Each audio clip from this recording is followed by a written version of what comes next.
ॐ अस्य चाक्षुषी विद्याया अहिर्बुद्ध्यऋषिः गायत्री छन्दः सूर्यो देवता चक्षुरोगनिवृत्तये विनियोगः।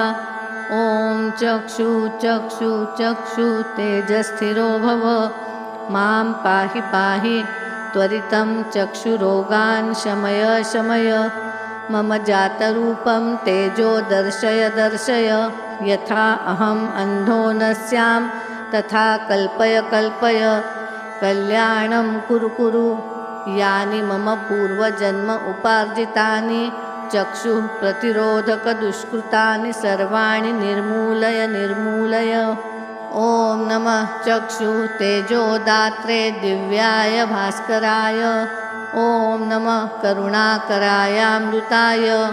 ॐ नमः सूर्याय। ॐ नमः भगवते सूर्याय अक्षितेजसे नमः। खेचराय नमः। महते नमः। रजसे नमः। तमसे नमः। असतो मा सद्गमय तमसो मा ज्योतिर्गमय।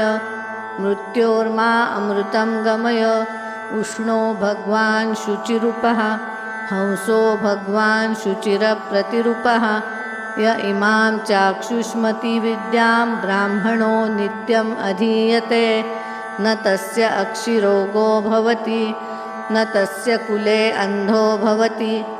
अष्टौ ब्राह्मणान् सम्यक् ग्राहयित्वा विद्यासिद्धिर्भवति।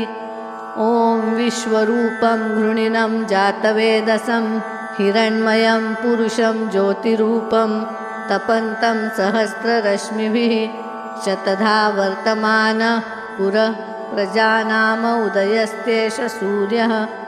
ॐ नमो भगवते आदित्याय अवाग्वादिने स्वाहा।